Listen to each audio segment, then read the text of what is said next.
repository. Globally, number of data repositories are indexed here.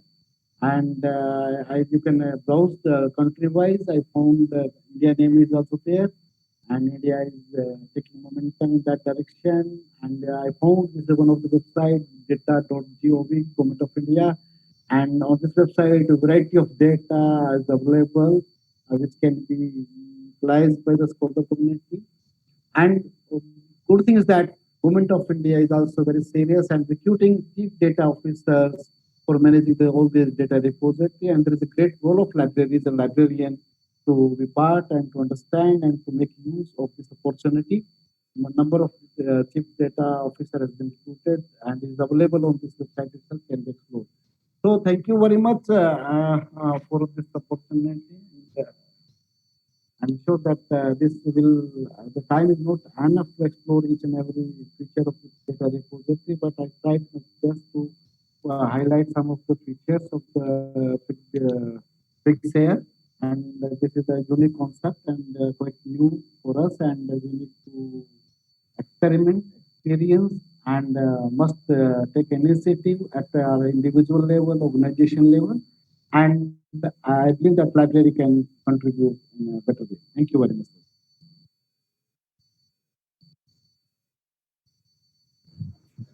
Thank you so much, Doctor.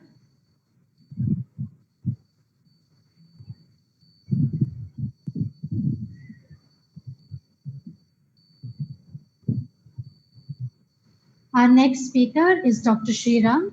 Dr. Sriram is working as Deputy Librarian at Thapar Institute of Engineering and Technology, Patiala. Before joining Thapar, he was working at JP University of Information Technology, Solan. He has his PhD in Library and Information Sciences from Osmania University, Hyderabad. He has been a Commonwealth Professional Fellow at University of East London in 2013 and ICSSR NRCT Fellow at Tasmat University, Bangkok, Thailand. He has published more than 50 papers in different peer-reviewed international and national journals and conferences and edited 4 books. Dr. Sriram is also Nodal Officer of Intellectual Property Rights Cell of Thapar Institute. He has initiated many activities to promote IP-related activities at the Institute involved with IPR policy, patent searching, filing, and providing resources related to IPR. Thank you so much for joining us today, sir. Thank you, Sarah. Thank you, Professor Ramesh Gaur, Dr. Sanjay, and whole team of Author Cafe for giving. Sir, I'm so sorry, we can't hear you. Hello, it's audible? A little louder if possible, sir. Hello. Yes, sir. Thank you. Okay. So thank you, Sarah, and thank you, Professor Ramesh.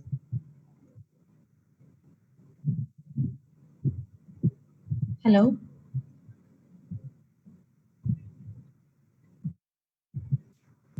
So we can't hear you, sir.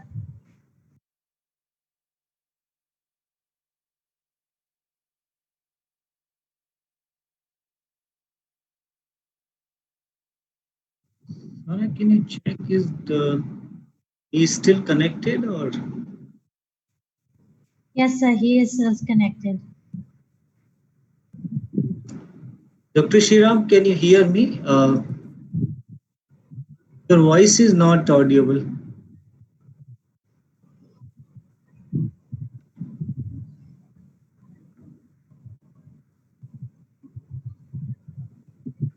Sir, I think he's dropped off the call. Okay. So let's wait for a minute. In meantime, what we'll do,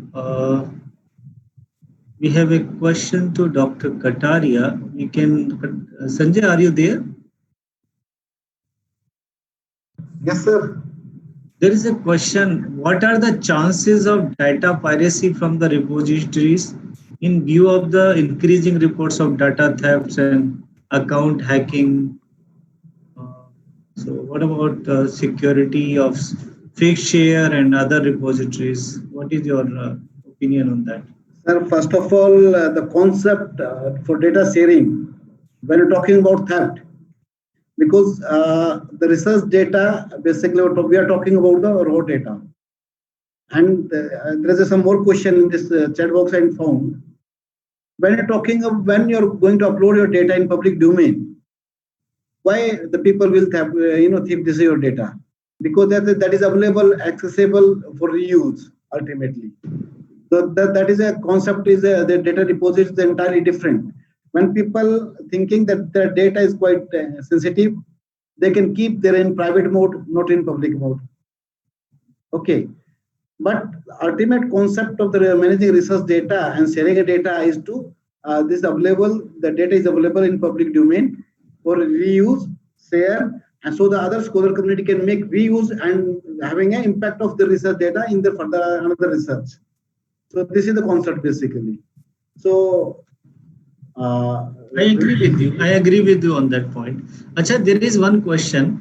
If I have generated research data from government-funded research project and have published the paper with the data, can you please help us to understand who is the owner of this data? Author, researcher, institution, publisher, or funder? As we need to be clear about it before we share it in any. This is a very good and excellent questions, and really need to understand and brainstorm. And this is the first and foremost, we need to understand the guidelines of the funding agencies, because while you're going to apply for the funding, and they're giving kind of disclaimer, kind of guidelines for the research project principal investigator, what they are going to do with the research data. And sometimes that funding agencies allowing, let them you make use of the data, anyone can, we don't have any problem. But majority of time the funding agencies have their guideline related to research data. One thing. Second thing is that whatever research has been produced and published with some publisher, again there is an having kind of agreement with the publishers, between the publisher and author. We again need to really understand while you're going to have an MOU with the publisher, what about the right of the data. You can discuss and you can write to your publisher that whether you would like to hold your data rights or the publisher. But majority of publisher by default they are signing with the publisher authors and asking the rights the publisher domain. So my answer to this question is that need to really understand carefully that guideline from the funding agencies, and then in case there is no guidelines from the funding agencies related to research data rights, then again have to carefully carefully understand the publisher agreement. Thank you, sir. Thank you, Sanjay. I think you've given Shivin. I will also add to this what Dr. Sanjay has said. The original creator of the data is the owner of the data. If you are using any government funded data or government created data, the owner of the data is the government agency which has created the data. You are given only right to make reuse of it. So you cannot be the owner, no publisher, no funder, no anybody who can, or nobody can be the owner. Owner is the person, agency who has created the data. It is for sharing and reuse only. So now I think. Sorry to interrupt. I think Dr. Sriram. Dr. Sriram, are you in position to start the presentation? Sriram, are you in position to start the presentation? Please unmute your mic. Dr. Sriram, please unmute your mic. Yeah, are you in position to start the presentation? So, actually, I got disconnected Wi-Fi, but I'm connected with a mobile phone. If Puneet can run my slide, so I can present from here. Puneet, are you having slides of the Dr. Sriram? Yes, doctor, I'll run it. Okay, so please open the slides. So, in meantime, the slides are shown. Sriram, you can start your. Okay, so sorry about this technical problem. So I was having some fear, and now it has happened to me. So anyway, thank you, sir, for giving me this opportunity to interact with such eminent people, and this is a nice platform to discuss a lot of things about internet, how the research is actually proliferating in different arena, and the people are engaged in their research activity, and they are. Is it perfect? Audible? Yes, sir, it's audible. Okay, so there's a lot of questions about impact assessment, how the people are assessing their impact in terms of their citation or any other media, and they find it very curious about whether my papers. Just I also connected. I'm also connected. I'm coming to that.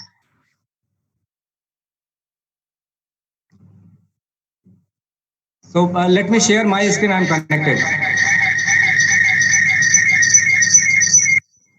Sir, there's an echo coming, sir. Hello. Sriram, mic, use mic if you have a mic. Earphone.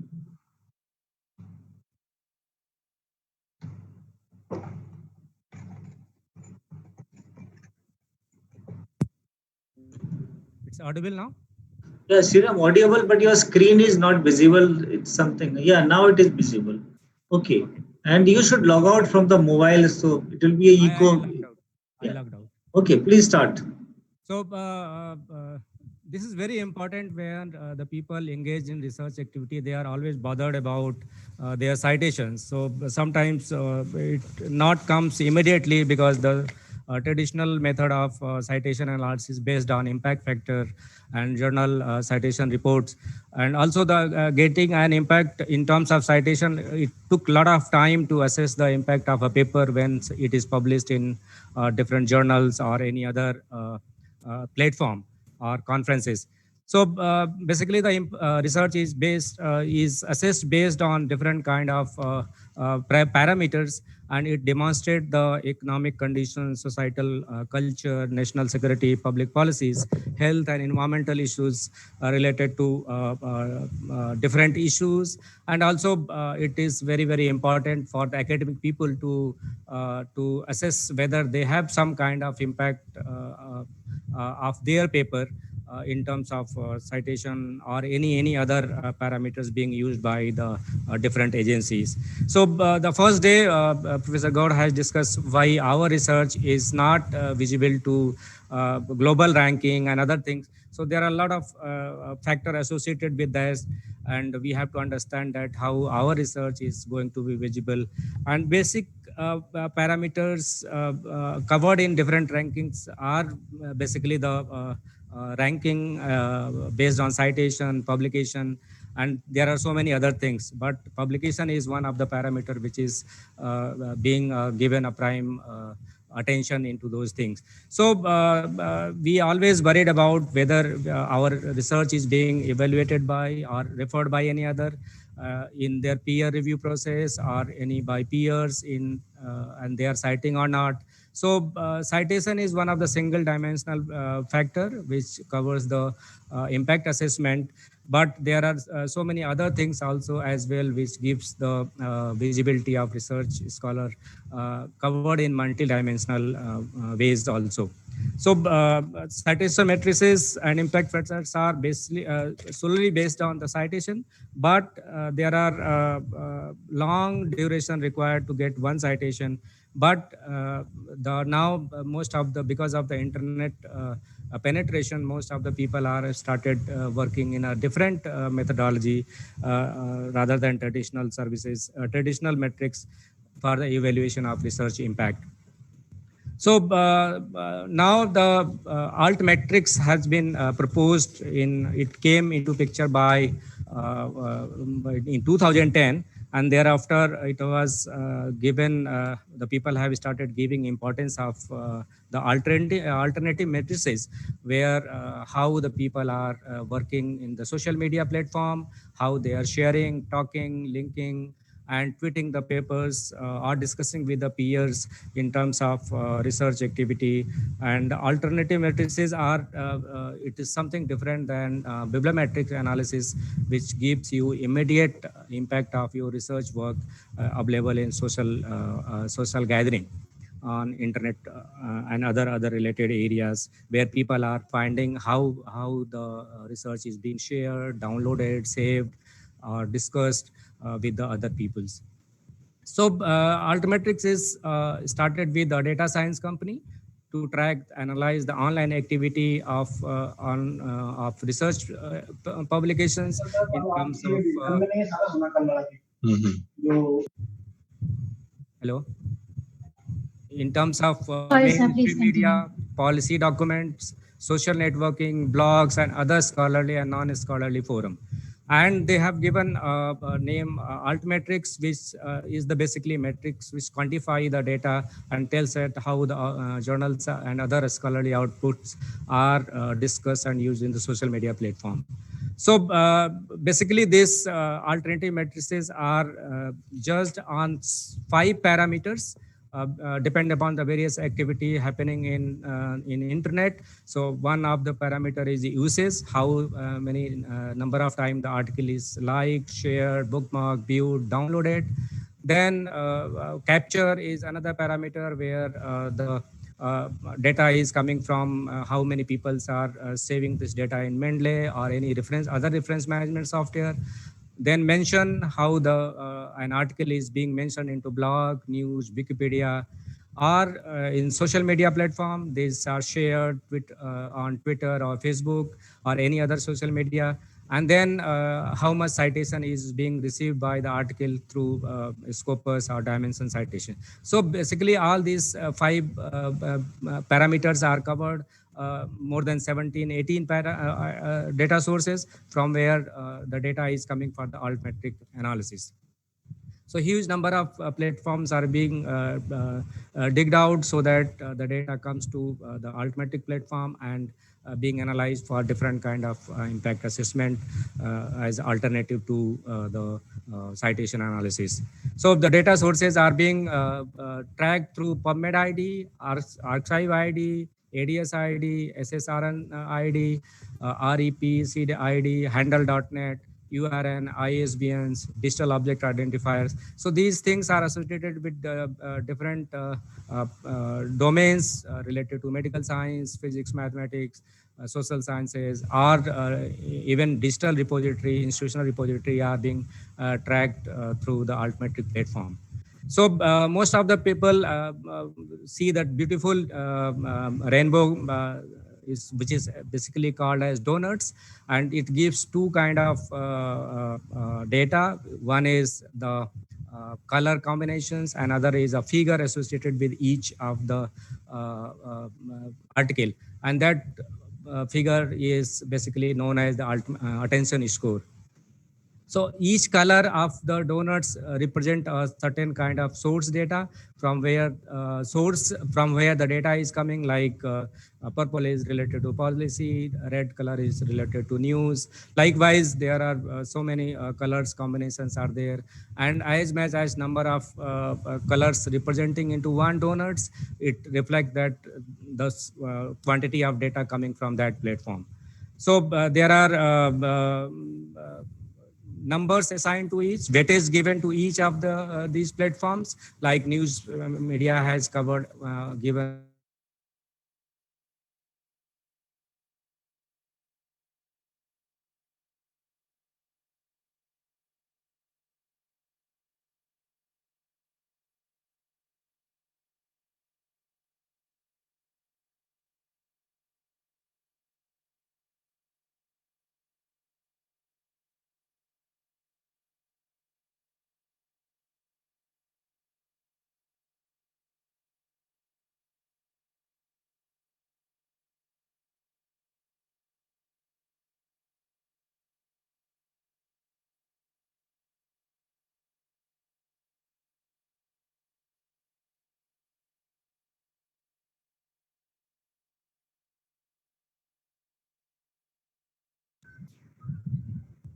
I think we've lost Dr. Sriram again.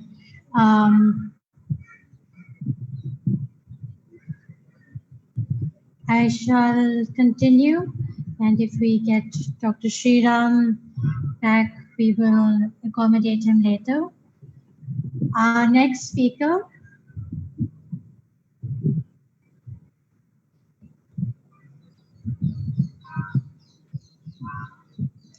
Our next speakers are Ms. Andrea Powell and Mr. Rob Johnson. Ms. Ms. Andrea Powell acts as the Director of Outreach for the International Association of STM Publishers and Publisher Coordinator for the Association's Research for Life initiative. Research for Life is a public-private partnership which offers free or very low-cost access to scholarly books, journals, and other resources for researchers and clinicians in the developing world. Some 200 publishers make their content available through Researchers for Life, and other partners in the initiatives are a number of UN agencies.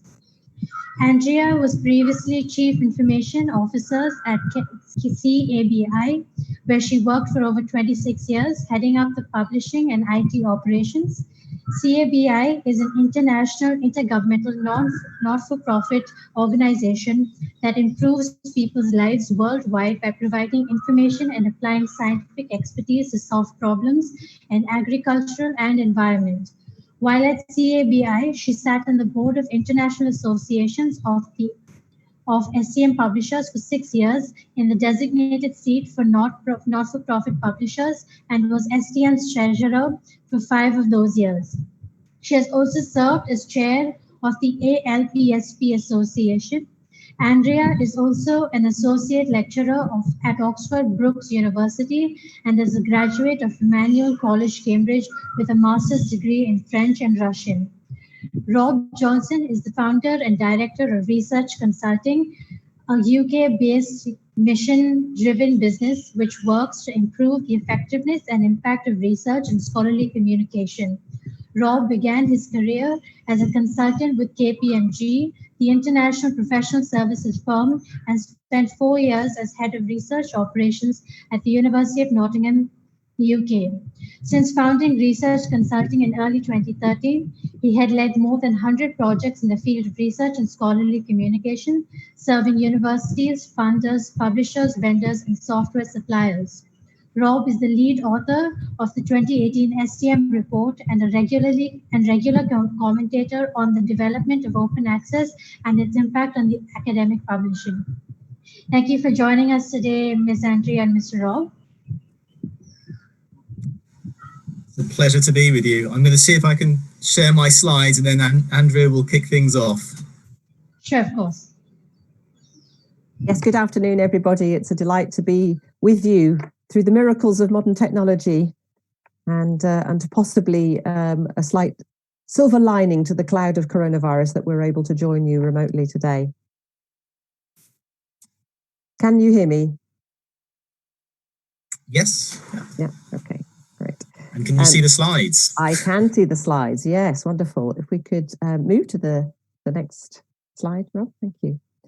So this is our agenda for our brief session today. We're going to talk a little bit about Research for Life, explain its position in the scholarly communications landscape.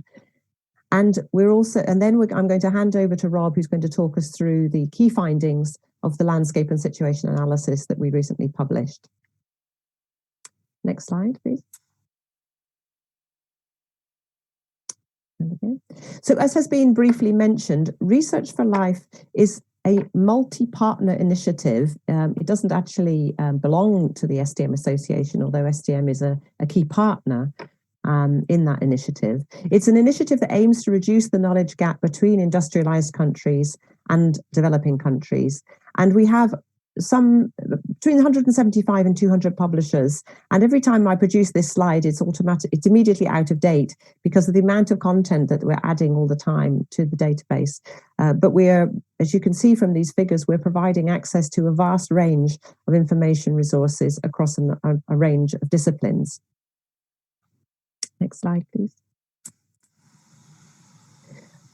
Research for Life covers all scholarly disciplines, from health and agriculture all the way through to the social sciences, business studies, humanities, and the law.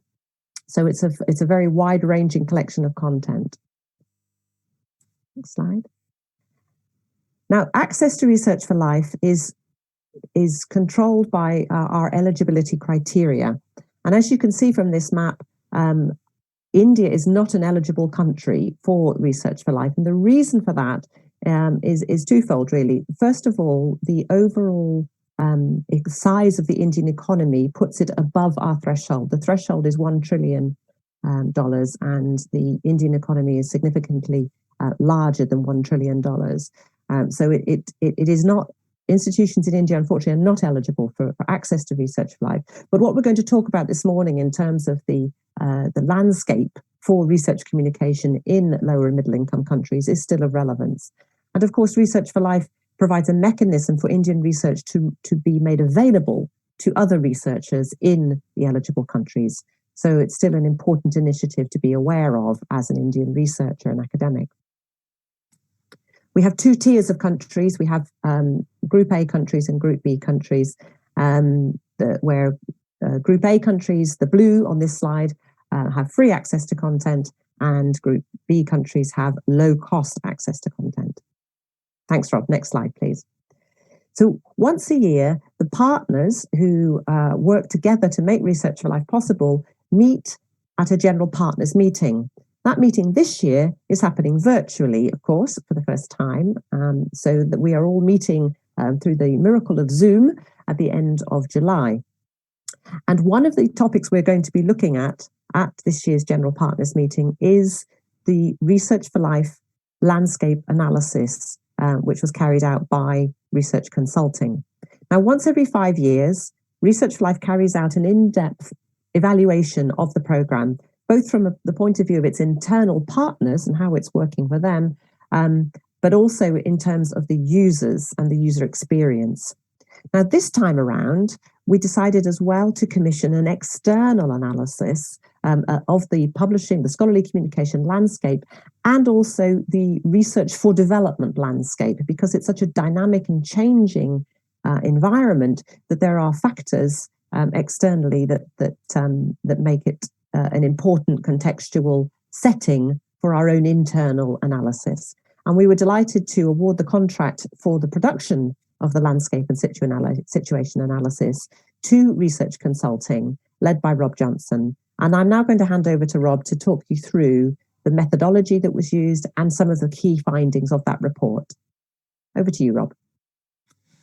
Thanks very much, Andrea. So what I'm going to do today, I think it may be a bit different to some of the other sessions you've heard so far. So it's going to be very broad in terms of looking at what's happening in the world of research and scholarly communication.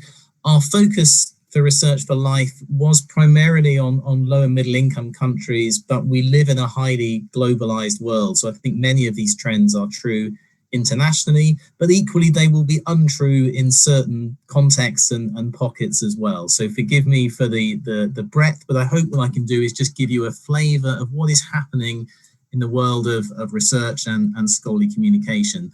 I should also say most of the work on this was done before the COVID-19 pandemic, but if you follow the link that's on the screen there, or if you just Google Research for Life landscape analysis, there's a number of outputs on that page, one of which is an update to say what impact is COVID-19 having on research and scholarly communication. So please do follow that, take a look at the full report, but I'm going to just give you a flavor of some of the findings today. So the way we approach this is using a very well-known analysis tool, the Pestle or Pestle Analysis, looking at political, economic, social, and technological trends. And what we sought to do was break those down into 3 levels. So looking at what is happening in the world, what are the global mega trends that are shaping the way our world is developing, and that may be of relevance to researchers. What's then happening in the way research is being funded in research and low and middle income countries? What are the drivers of change there? And then getting closer to Research for Life's own mission and perhaps the focus of this audience, what is happening in scholarly communication? How is publishing changing? What are the trends that are relevant there? So I'm just going to talk you through some of the highlights from each of those levels of the analysis today. What I'm sharing here is a number of infographics. You can find these on the Kudos page if you, again, search for Research for Life landscape analysis. And then the full report gives a much more detailed discussion of what's behind them. Now, I just want to pick up on a few things. If we look politically, I think what's shaped a lot of thinking in recent years has been the United Nations Agenda for Sustainable Development and the Sustainable Development Goals. And generally, we're seeing a lot of research funding and thinking being channeled towards those SDGs. I saw an article just in the last couple of days saying that they already need to be rethought and rewritten in light of the COVID-19 pandemic. But at the moment, I think that's the closest that the world has to a shared agenda for how do we move forward as a society. And that is influencing a lot of thinking around research priorities. I think if we look at the economic context, and of course, much of this is about the trend in recent years, the economic growth has been on the rise in low middle income countries. Clearly, India is part of that, but there's also been growing inequality in wealth distribution. And I know I've heard from Indian academics previously that there is a huge range of situations amongst the Indian research community, with some very well-funded institutions in cities, others in a very, very different situation. And that is the picture that is replicated globally. So there is economic growth, there are positives, or at least there have been until the last few months, but there are growing challenges around inequality. And as we've observed there, there are many global trends that are a concern. So the growth of populism and nationalism in many high-income countries. Obviously in the UK, Brexit is on everyone's minds. The growing influence of China and what that means globally, and a tendency towards trade protectionism, of all things that have been shaping our world. I think if we look at higher education, globally, there is more and more demand for higher education, and there are more and more universities appearing. So in a sense, I think the talent base for research is growing. The number of organizations that are at least potentially able to undertake research, to consume academic literature is growing. So for something like Research for Life, the demand is there for access to information. And I think clearly internet access, mobile communication technology is spreading very, very rapidly, but one of the challenges is the equity of access to that technology and the risk that we may see a new digital divide emerging as technology becomes more and more important in research. So those are some of the high level trends. There's a number of others listed there, and they're spelt out in more detail in the report.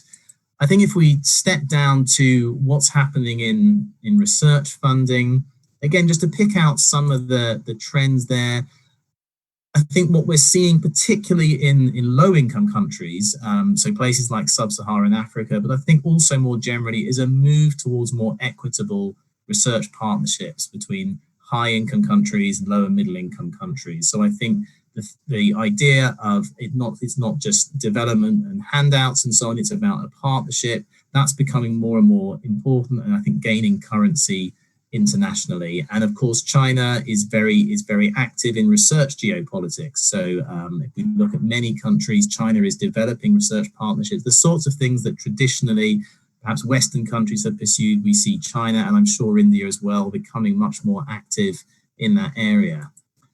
I think if we look at investment in research, generally the trend is towards greater investment in research and development globally. But in many countries, that is from a very low base. And many countries have been very good at setting targets for increasing the level of expenditure on GDP, but have found it much more difficult to realize them. So the general trend is positive. There's more investment going into research and development, but it is still low, and lack of funding, and I'm sure this will resonate with many of you, is still a key constraint on research in many lower middle income countries. And I think tied to that, the general sense is there still aren't enough researchers globally. There's not as many researchers as perhaps there ought to be for the size of countries and the population, and the ability of those researchers to get their voices heard in outside academia by policymakers and decision makers is still not as strong as it should be. So there is just this persistent lack of researchers, and of course issues with brain drain, particularly from the low-income countries. So how to retain that knowledge and capability is a widespread challenge. And as I've mentioned, as technological infrastructure develops, becomes ever more sophisticated, we're at risk of seeing this growing digital divide. Now, I mean, India is very much at the forefront of many of these developments, but even within a country, let alone globally, rolling that out equitably and evenly is a real challenge. And it's not just about the infrastructure, it's also about the skills and the training needs and the support needs to enable researchers to take full advantage of new technologies. If I move on to scholarly communication, I'll maybe spend a little bit more time on this because I think this is the main area of focus for this webinar. Some of the highlights, open access is, as many of you will know, has been a huge issue and influenced much thinking in recent years. But we do a lot of work looking at how the open access agenda is developing. And I think in recent years, it's been very tied to high-income countries and particularly what European policymakers have sought to pursue. I think what we're now seeing is greater, I think, global engagement. So UNESCO has recently issued a consultation on a potential recommendation around open access and is looking to be much more inclusive in its approach to open access than some of the European or US-led initiatives have perhaps been historically. We're also seeing, I think, long-standing open access infrastructure in some parts of the world, particularly Latin America, and some efforts to roll that out more broadly. So I think we're at a very interesting point in the development of the open access movement. And certainly I know the science minister in India and other policymakers have said they are looking at some of these global developments, but it's about finding a form of open access that works for India. It's not about necessarily joining what European policymakers are looking to pursue. So one of the challenges, I think, with open access is open access going to be a common global approach, or will we see some fragmentation and some splintering into what access to research means in different parts of the world? And I think that's perhaps the way things are looking at the moment. But as I'll come on to say, the overall trend is very much towards more open access to research. And I think tied to that, we are in many cases seeing the author pays model, so where authors pay article publication charges in order to gain publication, being more dominant. And that brings with it a number of challenges around equity of access to publishing, the ability for researchers in different parts of the world to get their voice heard. So Plan S mentioned there is a European-led but international in nature initiative looking to accelerate the transition to open access. But I think a sort of almost inadvertent byproduct of that is the risk of creating new barriers to publication. So we remove the barriers to reading research, but in their place, we may erect barriers to publication.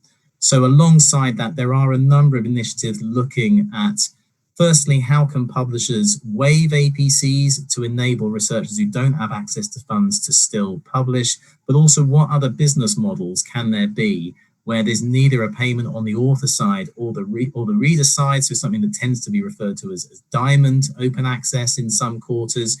Are those scalable? Can they actually help solve the problem? And that would tend to imply greater investment in infrastructure by funders and policymakers and institutions than we've necessarily seen up till now. But I think the important thing is researchers tend to be very positive about open access, at least when those researchers are acting as readers. As many of you will know, when it comes to publication, it's very hard for researchers to do anything other than publish in a high impact journal. And whether it's open access or not doesn't tend to be the deciding factor. But generally speaking, there is, I think, demand and desire for open access among researchers, particularly in lower middle income countries, because of course, many of those researchers don't otherwise have access to content. And I think what we're seeing more and more is an evidence base that open access articles attract a disproportionate share of total views. So it does tend to be beneficial to publish in open access.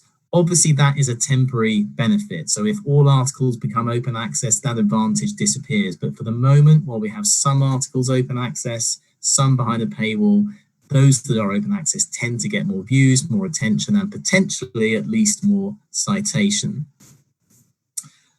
And we are seeing an emergence of, I think, more and more publishing infrastructure. So one of the things we often look at in scholarly communication is you need the infrastructure, and often that requires a high level of coordination. It requires sustained investment. But we are seeing open access publishing infrastructure become ever more widespread. We're seeing local journals, I think, grow more and more with many open source publishing solutions being available. And I think another thing that I'm sure many of you will be aware of is the growth in preprint servers. So this has clearly been accelerated substantially by the COVID-19 pandemic, so that need to get research outputs out there very quickly. But we wrote a report last year before COVID-19 looking at the rapid growth of preprints, particularly in life sciences, so on servers like bioRxiv, but also in a number of other fields that haven't traditionally been significant users of preprints. And I think this is becoming a really important and significant trend in scholarly communication. It's not quite clear how far this is going to go. Will we get to a point where people are happy just to publish a preprint and not submit it to a journal? I think we're still some way off that.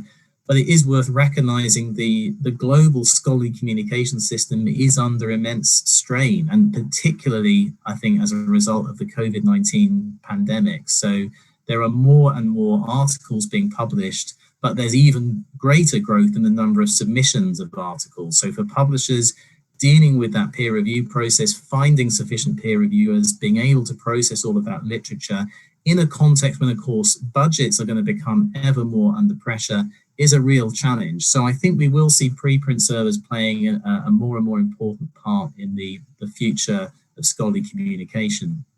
I think allied to that, there are other changes that are on there that we talk about in the report.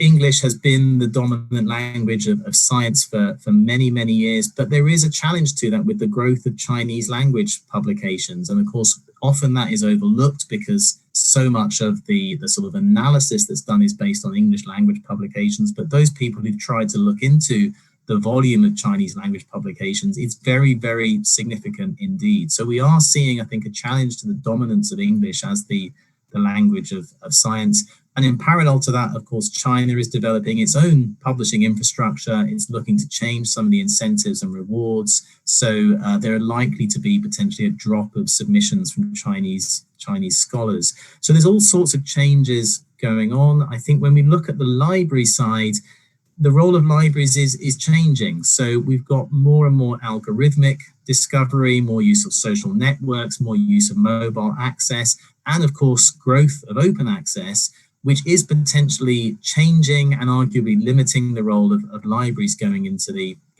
future.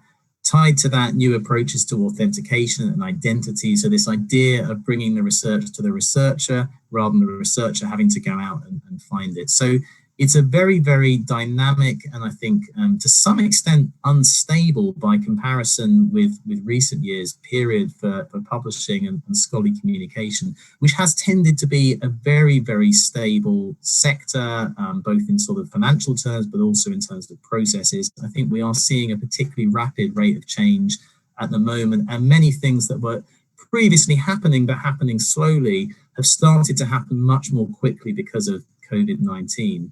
And a lot of that is about the public scrutiny of science, questions about the reliability of scientific findings, how quickly they can be shared, and allied to that, interest in open data and data sharing.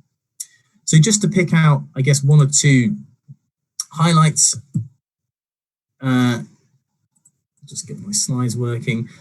I think one of the key things that you would want to take away at the moment is open access. We are heading into, I think, a period where open access is starting to become the default. So what I've shared here is a couple of slides from a publication by some American researchers. They developed a tool called Powell, which helps researchers find open access research. There's a Chrome add-in. I highly recommend it if you haven't come across it. It makes it very easy to find open access copies.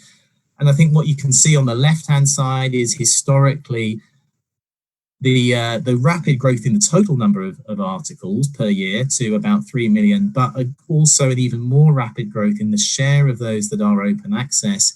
But it's a very mixed picture. So we have very different forms of open access, from gold open access on the publisher's platform to green open access in a repository. But I think the trend is pretty clear. More and more articles are being published in open access. And if you look at the right-hand graph, what that's showing is article views by open access versus closed titles. And I think the point to take away from this is that article views are growing faster than just the number of articles in terms of open access. So open access articles are pulling in a greater share of views than closed access articles. And looking ahead to 2025, this study suggests, and I'm inclined to agree with it, that we'll see 70% plus of all article views going to open access articles.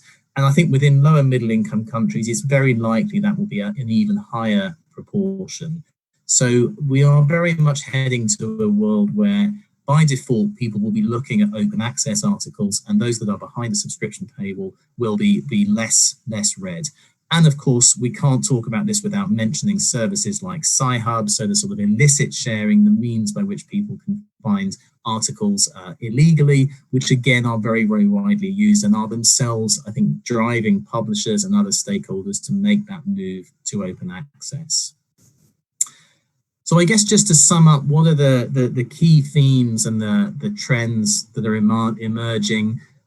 I think this demand for more equitable research partnerships, I think changing relationships between different countries is very significant, and the nature of those international collaborations at a time when actually many countries are becoming more parochial. Of course, there's less travel at the moment. So the nature of international collaboration is really changing. We were in a situation where public sector investment in research and development was growing, but it remained very, very deficient. Quite what will happen from here, I think, is hard to say, but generally speaking, COVID-19, I think, is going to drive interest and investment in research and development. So I like to think, and I would hope that will grow. As I said earlier, more and more demand for higher education, a much greater talent pool for research, growing number of research universities, though many of those are teaching focused, they're not necessarily research active. But I think the pool of talent for research is there, the potential is there, and with the funding that will grow in time.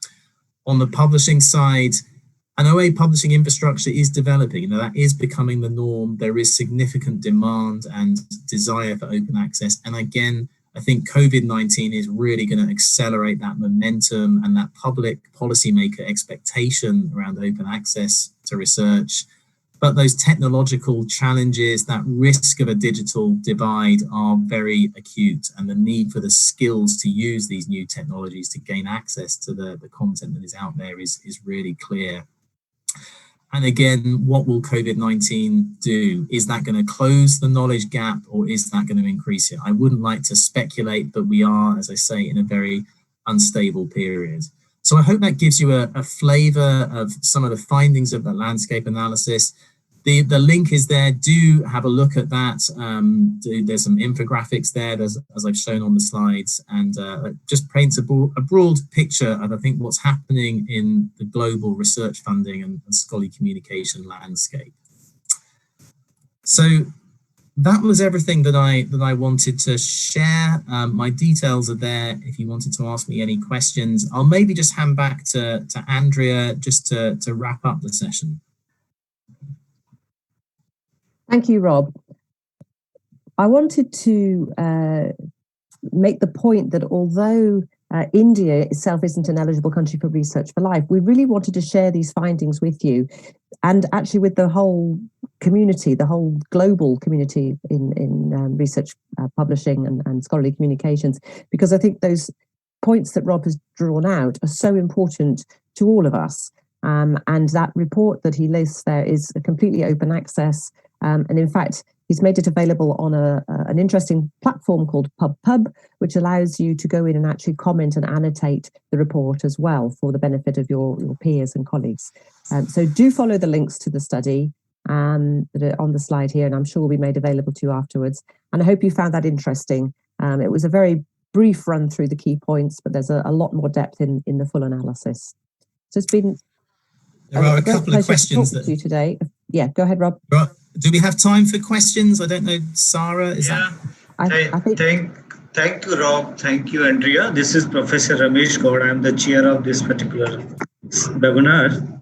So thank you very much for your wonderful presentation. Very motivating, and I think the way you have presented, it is quite encouraging to see the future development and the projections given by you. Definitely, I'm little not very encouraged by seeing the scenario in Indian academics and research community, and also the state of open access movement, particularly in India. But it is very interesting and very motivating presentation. And thank you for doing great work and giving some kind of motivation to us to. So I may like to have some interaction with you. Then we'll see some questions are there or not. You talked about Plan S. You mentioned that it is not just limited to Europe. It is an international. It's a focus on international access movement. But the way it is being progressed so far, do you think? Because I discuss a lot with the academics and the publishing industry. How you see that if somebody has to in India has to take up a kind of movement or initiative, what are the steps required, and how you do see in Indian environment how it fits to have a model like Planet? Yeah, I think that's a really good question, and one that's I think been widely considered internationally. So it is in terms of the partners, I think what was very significant late last year was when the World Health Organization signed up to Plan S as a sort of international body, and that did send the signal. But when you look at the members, most of them are European or to a lesser extent US based.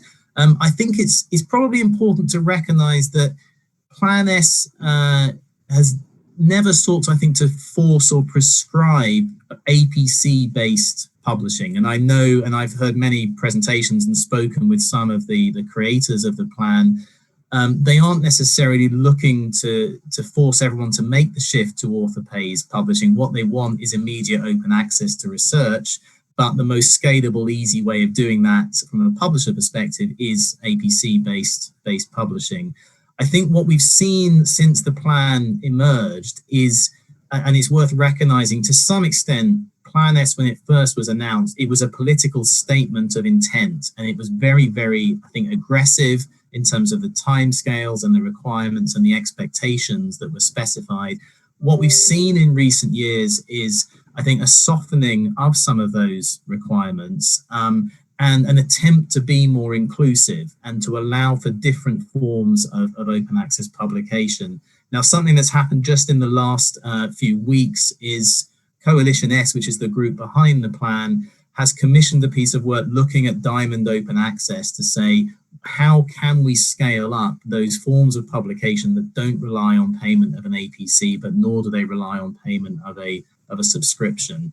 So I think there is an appetite there to engage with other models. And I think that sort of approach tends to resonate much more with countries outside of sort of Europe and the US, where the APC-based model clearly isn't viable. And I think many people do look to Latin America and some of the infrastructure they have there. So some of you may have heard of Cielo and Redalic, and there's a cooperative group called America that is looking to advocate for cooperative, non-commercial approaches to publishing. So I think the creation of some of those pieces of infrastructure with some central funding is one mechanism. I think the other route that again is likely to be of value to countries like India is the transformative agreement model and the ability to repurpose what is currently being paid for subscriptions to some sort of read and publish or publish and read deal where authors get the right to publish open access, but not necessarily their institutions having to pay that much more for the privilege. And I know, Andrea, you may be able to comment on this. There are some pilots at the moment looking at what might a transformative agreement look like in other parts of the world. Is there scope to repurpose those subscription funds to effectively allow authors to publish open access with no extra charge? And I think the general sense has always been there's enough money in the system to move to open access. You've just got to get that money into the right places. So for me, I think it's investment in infrastructure and some of those diamond open access publication methods, and then repurposing subscription funds through some sort of transformative agreement that probably offer the best hope. But I don't know the local context nearly as well as you. So yes, I'd be interested in your thoughts on that. Or Andrea may want to come in. Andrea, would like to add to this? Just to echo what Rob said there, the transformative agreements that many publishers are negotiating with large purchasing consortia in the global north work because there is a significant investment already being made in a subscription base, and we can transform that into a new read and publish or publish and read model. But where the institution, the research organization, is receiving either free or very low cost access to subscriptions, there isn't the same pot of funds, the money, to transform into an open access model. So this is the study that's being undertaken at the moment by a consultancy called Information Power, and they're working with a number of consortia in lower middle income countries to model what a transformative agreement might look like in that kind of different economic context. So that's a study that's ongoing, and we'll see what the outcome of that is. But I think the key issue here is about investment in infrastructure that Rob talks about, and that has to be lobbied for at a government level.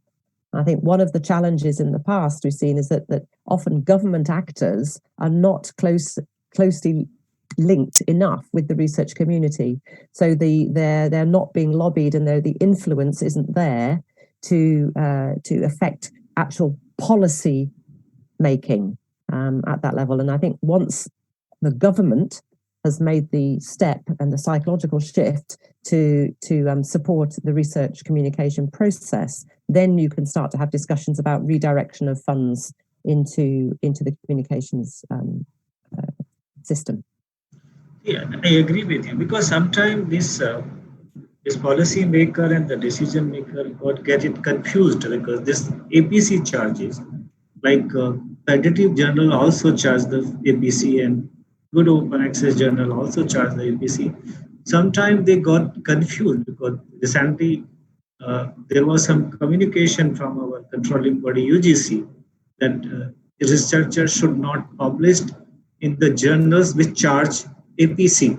So in that category, now you are categorizing both good open access journal which charge APC and the predatory journal. So sometimes one line of statement create a confusion.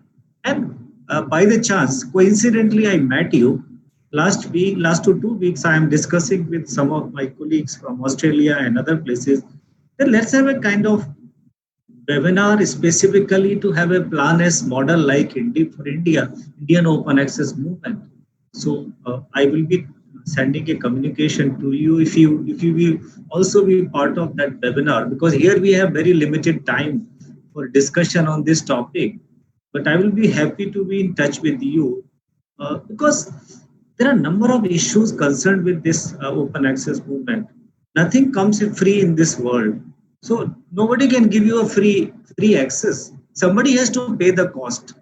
Author paying for it, government paying for it, or funding agency paying. Anybody had to pay it. No publisher will give you a free access to any journal based on certain kind. So they have some business propositions.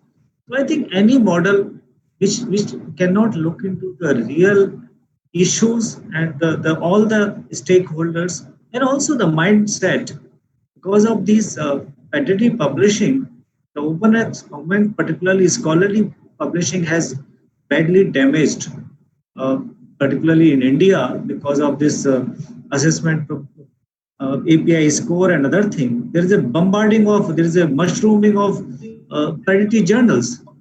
So all these things need to be looked, and I'm sure, I think we can have an appropriate discussion sometime, and I will be really happy to talk to you more on these issues. And but the way you have presented your work, it is quite encouraging, and there's a lot to learn. And I will be definitely personally would like to be in touch with you. And I'm also very strong supporter of open access movement. And I always like to take it forward, and something what planners we are talking in Europe, something should similar thing should be in India, which is very much possible because most of our research is government funded. Most of our publications are institutionally published.